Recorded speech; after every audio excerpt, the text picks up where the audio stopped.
Hi, I'm Intersex. I'm going to tell you my story. I didn't know I was intersex until quite recently. I started to see many doctors when I was pretty young, without knowing why. I spent a lot of time in hospitals, being examined, touched, doing what they wanted me to do, without questioning, including various surgeries, medical interventions, and pain. I always had to skip school, and I couldn't explain why since I didn't know the real reason. I was told my condition was very rare.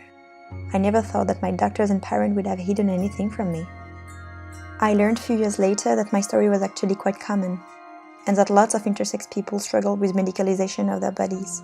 Some of us go through unnecessary surgeries or hormonal treatments. Others do not, but all of us encounter ignorance and people trying to feed us into the binary system of male or female bodies. Most surgery performed on intersex people are done for purely social reasons, and many of us are struggling every day with negative impacts this surgery had on our health. Nobody explained anything properly to me, but everything was making me feel that something was wrong, and that I was different. I was told not to tell anyone about something I didn't even know myself. I grew up feeling weird and scared, surrounded by secrecy, that led to loneliness and lots of shame. Many intersex people I met later have been through anxiety and depression, have had suicidal thoughts or even attempts. Believe me, growing up carrying such a heavy secret can be scary.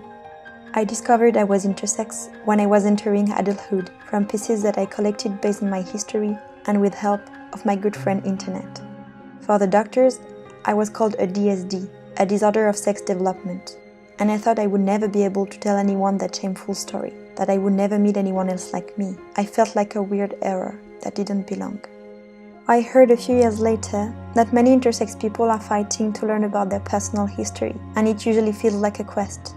Many intersex people try for a long time to get their medical records back, but they are often met by closed doors. Our bodies and minds are like puzzles that we try to connect, but at that time, we are still on our own.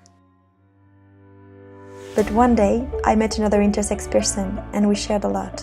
And for the first time, I felt understood and not alone. I learned new ways to speak about myself and my history. I finally was able to reflect on it and create a positive self-image. I finally felt confident. Today, I'm part of a new family. I met my peers. I can exist as me and I feel safe.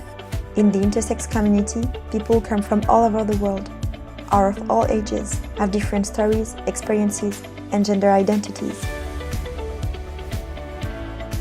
Some are out and public, others private.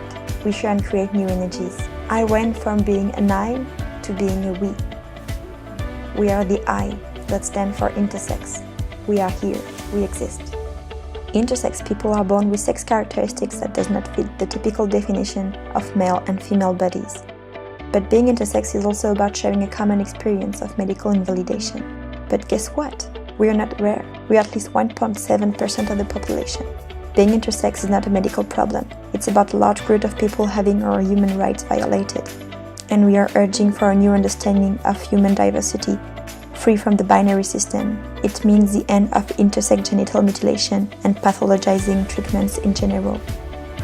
Everyone has the right to know everything about themselves, and the right to decide on their own what they want to do with their own body. Intersex people are perfect as they are. We don't need to be fixed.